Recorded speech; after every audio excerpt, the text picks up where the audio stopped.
Hello students, this is chapter elections and representation. Chapter 3 ये आपकी book में दिया गया है, लेकिन अकॉर्डिंग टू रिवाइज सिलेबस ये चैप्टर 2 है। हम इसे चैप्टर 2 मान कर चलेंगे। ये आपके बुक में ये दिया गया है, बुक की कॉपी है ये, और इसमें ये लर्निंग आउटकम्स दिए गए हैं। इस चैप्टर में हमको क्या क्या चीज़ें समझनी है, क्या अंडरस्टैंड हमको करना है। डिफरेंट मेथड्स ऑफ इलेक्शंस के डिफरेंट मेथड्स कौन कौन से हैं, जैसे हम पढ़ेंगे इसमें FPTP के बारे में, first past to post system. इसके अलावा PR सिस्टम के बारे में पढ़ेंगे, प्रोपोर्शनल रिप्रेजेंटेशन के बारे में। इसके अलावा the characteristics of the system of election adopted in our country. जो इलेक्शन का जो मेथड हमारे कंट्री में या सिस्टम जो अडॉप्ट किया गया है, उसके क्या करेक्टरिस्टिक्स हैं, उसकी क्या विशेषताएं हैं, उसके बारे में हम स्टडी करेंगे। इसके अलावा the importance of the provision for free and fair elections. Free and fair elections का जो प्रोविज़न है उसकी क्या इम्पोर्टेंस है, उसके बारे में हम देखेंगे। इसके अलावा the debate on electoral reforms. Electoral reforms means चुनाव सुधार, उसके बारे में जो डिबेट्स हुई हैं, जो डिस्कस हुए हैं, और क्या उपाय उसके हो सकते हैं कि जो चुनाव सुधार को लेकर क्या उपाय किए जा सकते हैं, उसके बारे में हम इस चैप्टर में डिस्कस करेंगे। Elections and democracy. तो देखिए, अदर एस्पेक्ट पर बात करने से पहले यहाँ पर जो 2 क्वेश्चन दिए गए हैं इन पर पहले बात कर लेते हैं, तो हमको क्लियर होगा कि इलेक्शंस की इंपॉर्टेंस क्या है। Can we have democracy without holding elections. क्या इलेक्शंस के बिना हम डेमोक्रेसी की बात कर सकते हैं? क्या डेमोक्रेसी सक्सेस हो सकती है? क्या हम डेमोक्रेसी की कल्पना कर सकते हैं? तो देखिए, जब डेमोक्रेसी की हम बात करते हैं तो डेमोक्रेसी में क्या है, रिप्रेजेंटेशन होना ज़रूरी है। डेमोक्रेसी मीन्स जनता का शासन। तो क्या आज की डेट में ये पॉसिबल है, जहाँ लाखों करोड़ों की संख्या में किसी भी देश की पॉपुलेशन होती है, भारत की ही 1.25 अरब से ऊपर जो है पॉपुलेशन है, तो क्या ये पॉसिबल है कि सभी लोग एक साथ बैठकर देश के बारे में डिसीजन ले पाएँ? ये पॉसिबल नहीं है, ये मुमकिन नहीं है। तो फिर उसके लिए क्या ऐसा कोई सॉल्यूशन है कि जब हम ये कह सकें कि डेमोक्रेसी भी अप्लाई हो, और कोई ऐसा मेथड, तो इसके लिए मेथड जो है वो इलेक्शंस का ही सामने आता है कि हम कुछ पॉपुलेशन पर, ठीक है, कुछ जो अगर पॉपुलेशन ज़्यादा है तो कुछ लाख लोगों पर हम अपना एक रिप्रेजेंटेटिव, हम अपना एक प्रतिनिधि चुनकर भेज सकते हैं, वो हमारे लिए डिसीजन लेंगे। ठीक है, तो डायरेक्ट डेमोक्रेसी जो है वो पॉसिबल नहीं है। डायरेक्ट डेमोक्रेसी का मतलब है कि जनता की सीधी भागीदारी। जनता जैसे ग्राम सभा के इलेक्शन में होता है, गांव में होता है, ग्राम सभा के लोग जो है, गांव के लोग एक साथ बैठते हैं और डिसीजन लेते हैं, चर्चाएं करते हैं, डिबेट्स करते हैं, डिस्कस करते हैं और अपने बारे में डिसीजन लेते हैं। लेकिन एक लार्ज एरिया के लिए, एक बड़े एरिया के लिए पॉसिबल नहीं है कि एक साथ सभी लोग बैठ पाएँ और डिसीजन ले पाएँ। तो इसके लिए हम क्या करते हैं, हम अपने, जैसे हम नेशनल की अगर हम बात करें, जैसे हमारी पार्लियामेंट है, तो पार्लियामेंट में हम अपने MP के रूप में उनको चुनकर भेजते हैं, जो हमारे जो रिप्रेजेंटेटिव्स हैं। स्टेट्स की अगर हम बात करें तो हम स्टेट्स को इस तरीके से कॉन्स्टिट्यूंसीज़ में डिवाइड करके क्या कहते हैं, अपने रिप्रेजेंटेटिव्स चुनते हैं। तो वहाँ पर क्या होता है, MLA का को चुनकर हम जो राज्य की विधानसभाएं हैं, जो लेजिस्लेटिव असेंबलीज हैं, उनमें उनको अपने मेंबर्स भेजते हैं, अपने रिप्रेजेंटेटिव्स भेजते हैं, और वो हमारे लिए डिसीजन लेते हैं। तो ये क्या हुई, इनडायरेक्ट डेमोक्रेसी। ठीक है, तो इस तरीके से। और जो डायरेक्ट डेमोक्रेसी का जो प्रोसेस था, ये पुराने टाइम में एप्लीकेबल था, जब पॉपुलेशन बहुत ज़्यादा नहीं हुआ करती थी। ग्रीस टाइम की हम बात करें तो ये सब जो है पॉसिबल था। भारत में भी ग्राम पंचायतें जो है क्या कहते हैं, प्राचीन समय से रही हैं, तो वहाँ पर ये सारी चीज़ें पॉसिबल थी। लेकिन आज की डेट में ये पॉसिबल नहीं है।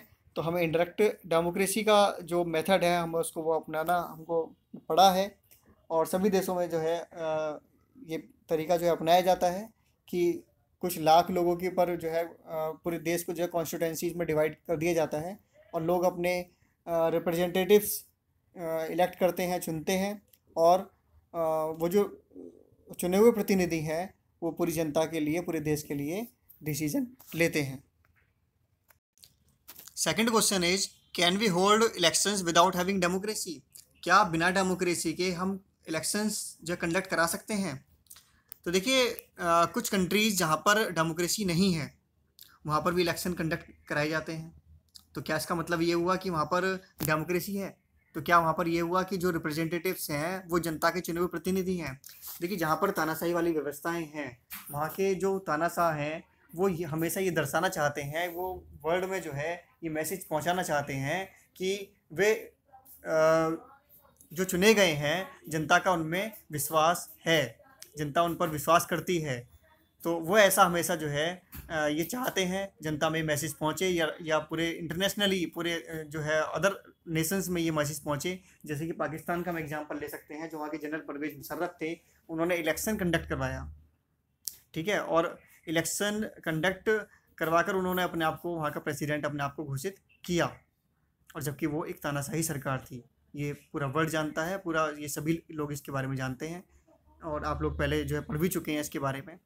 तो इसके अलावा जिन कंट्रीज़ में कम्युनिस्ट शासन रहा है, जैसे कि यूएसएसआर 91 से पहले का यूएसएसआर, या इसके अलावा हंगरी, चेकोस्लोवाकिया, रोमानिया, बुल्गारिया, जहाँ पर भी कम्युनिस्ट सरकारें थी, जहाँ पर भी साम्यवादी सरकारें थी, वहाँ पर भी इलेक्शन कंडक्ट करवाए जाते थे, लेकिन वो नाम मात्र के लिए होते थे।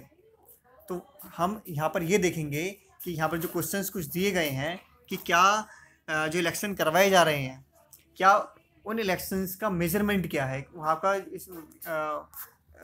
क्या कुछ जो मापदंड हैं जो एक डेमोक्रेटिक इलेक्शन के लिए होने चाहिए, क्या वहाँ पर उनको फॉलो किया जा रहा है? तो इससे हमको क्लियर हो जाएगा कि अगर इनको फॉलो नहीं किया जा रहा है तो इसका मतलब जो इलेक्शन कराए जा रहे हैं वो डेमोक्रेटिक नहीं है, जो सरकारें वहाँ पर चुनी गई हैं वो डेमोक्रेटिक नहीं है। जैसे कि फर्स्ट क्वेश्चन यहाँ पर दिया गया है, who is eligible to vote?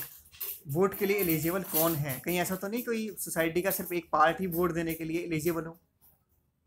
Even हम डेमोक्रेटिक कंट्रीज़ की अगर हम बात करें तो जैसे कि अमेरिका में 1919 में जाकर महिलाओं को जो है वोटिंग राइट्स मिला, ब्रिटेन में जाकर 1928 में जाकर वोटिंग राइट्स मिला, फ्रांस में 1945 में जाकर मिला, 1971 में जाकर स्विट्जरलैंड में मिला। अगर इन डेमोक्रेटिक कंट्री में ही इतने लंबे टाइम बाद हाफ ऑफ द पॉपुलेशन को अगर वोटिंग राइट्स मिलता है, तो इसका मतलब हम ये अंदाज़ा लगा सकते हैं कि क्या वो एक सफल डेमोक्रेटिक थी, क्या वहाँ पर हम डेमोक्रेसी की कल्पना कर सकते हैं सही मायने में। और वहाँ पर अमेरिका जैसे कंट्री में जो इतना बड़ा एक लोकतांत्रिक देश है, वहाँ पर भी 1964-65 में जाकर निग्रोज को राइट मिलते हैं, जो वहाँ के जो ब्लैक पीपल्स थे। तो हमको पहला क्वेश्चन तो यही है कि वोट्स के लिए एलिजिबल कौन है, वोट कौन वहाँ पर देने में सक्षम है। अगर एक लार्ज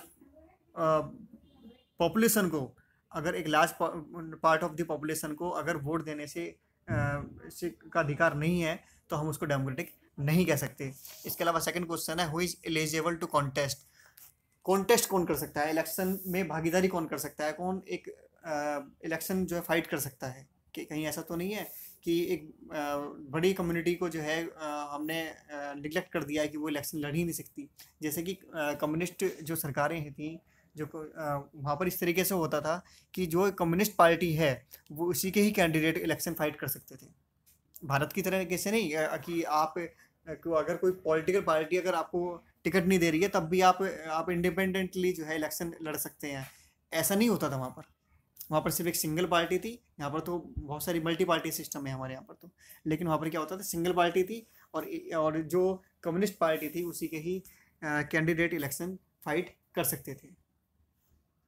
तो इस तरीके से हमको ये भी देखना होगा। Next question is, how is to supervise elections को सुपरवाइज करने की बॉडी कौन सी है? कहीं ऐसा तो नहीं कि सरकार ने अपनी ही कुछ जो उनकी ब्यूरोक्रेसी है, नौकरशाही है, उन्हीं क्या कहते हैं, वही जो है काम में लगी हुई है, या जिसकी सरकार है उसी के ही लोग लगे हुए हैं इलेक्शंस करवाने में।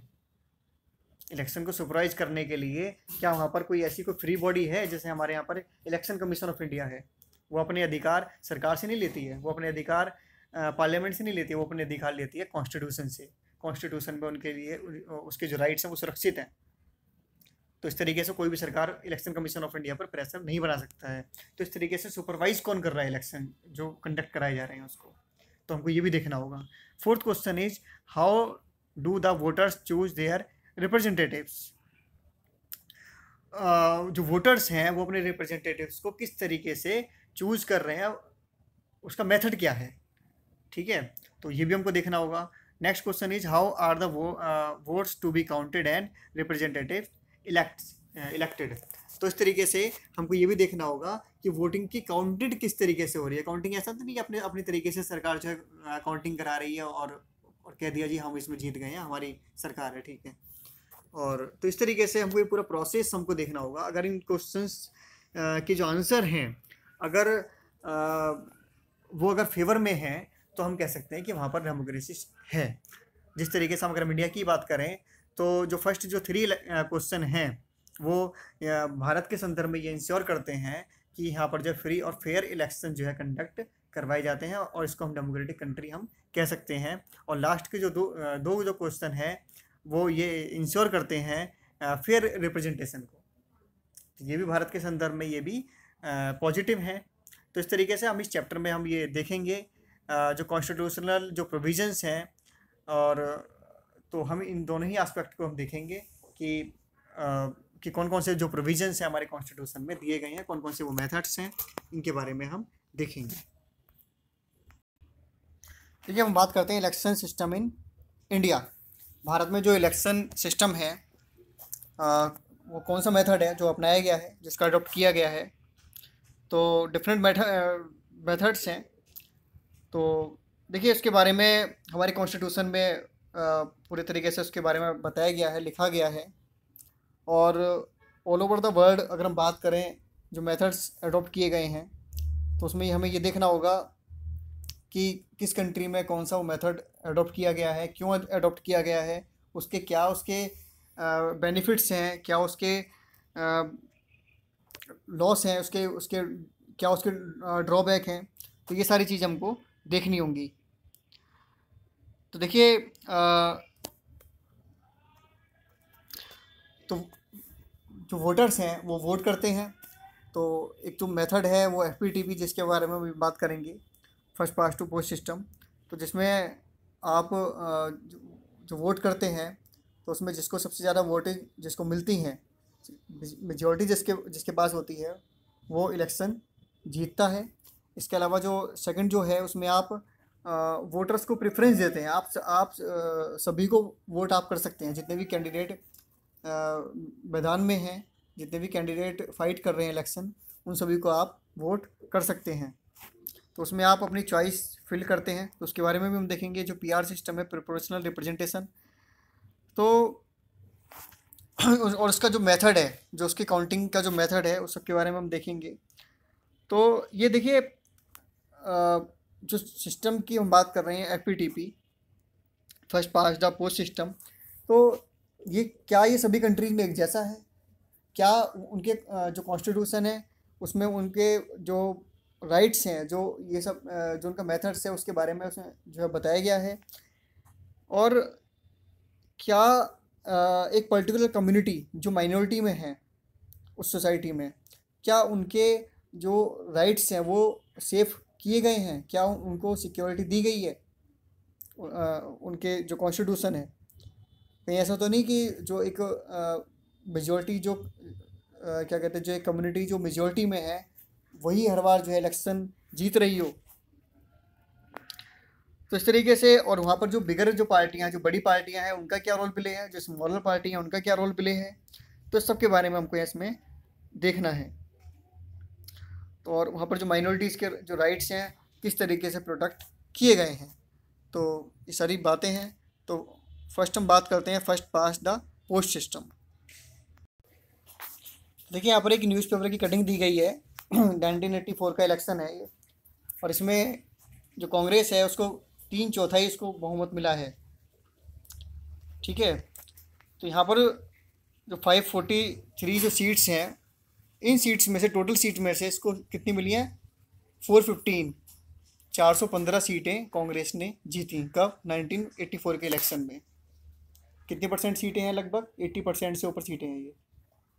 ठीक है, तो क्या 80% वोटर्स का भी समर्थन है कांग्रेस को यहाँ पर इस एग्जाम्पल में? नहीं है। कितने परसेंट वोटर का जो उसको कांग्रेस को जो बहुमत है, कितने परसेंट लोगों का है, कितने परसेंट जो वोट्स हैं उसके फेवर में है? 48%। सिर्फ 48% वोटर्स जो हैं कांग्रेस को जो वोट करने वाले थे। कितने परसेंट वोटर्स ने वोट किया कांग्रेस को? 48%। लेकिन सीटें कितनी परसेंट जीती कांग्रेस ने यहाँ पे? 48% वोट्स में ही 80% से ऊपर। ठीक है, तो यहाँ पर एक पूरा चार्ट दिया गया है 84 के इलेक्शन का कि कांग्रेस को वोट यहाँ पर मिलते हैं 80%, और सीटें कितनी मिली इसको? 415, जो कि 80% के लगभग सीटें हैं। बाकी पार्टियों की यहाँ पर स्थिति यहाँ पर दिखाई गई है। तो ऐसा क्यों हुआ? तो ऐसा इसलिए हुआ क्योंकि जो FPTP सिस्टम है, फर्स्ट पास्ट द पोस्ट जो सिस्टम है, इसमें क्या होता है, इसमें जो कैंडिडेट मेजॉरिटी में होता है, जिसको सबसे ज़्यादा वोट मिलते हैं, वो जीत जाता है। तो यहाँ पर ये ज़रूरी नहीं है कि उसको 50% या उससे ऊपर वोट मिले। ठीक है, तो इस तरीके से अगर मान लीजिए 10 पार्टियां मैदान में हैं और उन 10 में से जो सबसे बड़ी पार्टी है, जो जो जो क्या कहते हैं बहुमत में है, जिसको सबसे ज़्यादा वोट मिले हैं, अगर उसको मान लीजिए 25% वोट भी अगर उसको मिले, और दूसरी जो पार्टी है वो उसको 20% वोट मिले हैं, तीसरे वाले को 19%, 15%, इस तरीके से। लेकिन सबसे ज़्यादा जो वोट मिले किसको मिले हैं? 25% वोट मिले हैं सबसे बड़ी पार्टी को, जो सबसे आगे है। तो वो पार्टी जीत जाएगी। और सभी कॉन्स्टिट्यूंसीज में अगर ऐसा हो जाए, ठीक है, अगर मान लीजिए 543 सीट हैं पार्लियामेंट की, अगर सभी सीटों पर ऐसा हो जाए कि उसको 25% वोट मिले और और उसको जो है सबसे बड़ी पार्टी के रूप में उभर कर सामने आए, और सभी पार्टियों को 25% से कम वोट मिले, तो यहाँ पर क्या होगा? बाकी सभी पार्टियों को जो वोट मिले हैं वो सारे वो सभी क्या होंगे? वो लैप्स हो जाएंगे, वो सभी बेकार हो जाएंगे। और यहाँ पर जो सबसे बड़ी पार्टी के रूप में उभर कर 25% जो वोट मिले हैं, वो पार्टी अगर सबसे बड़ी पार्टी के रूप में, तो वो सभी कॉन्स्टिट्यूंसीज में जीत जाएगी। तो वहाँ पर हम क्या देख रहे हैं कि सीटें तो उसको क्या कहते हैं 543 सीटें, सभी सीटें मिल जाएंगी अगर सभी कॉन्स्टिट्यूंसीज में अगर ऐसा होता है। ठीक है, तो लेकिन उसका सीटों के मामले में जो मेजॉरिटी है उसकी 100% हो जाएगी। लेकिन कितने परसेंट वोटर्स ने उसको वोट किया? तो यहाँ पर आ रहा है सिर्फ 25%। मतलब 75% जो वोटर्स हैं उन्होंने वोट नहीं किया उस पार्टी को। ठीक है, लेकिन उसके बाद भी उसकी 100% सीटें वहाँ पर हो सकती हैं अगर ऐसा सभी कॉन्स्टिट्यूंसीज में होता है। तो ये उसके कुछ हम ड्रॉबैक हम कह सकते हैं जो FPTP सिस्टम है, लेकिन ये एक सिंपल सिस्टम है, हमने इसीलिए इसको अडॉप्ट किया हुआ है।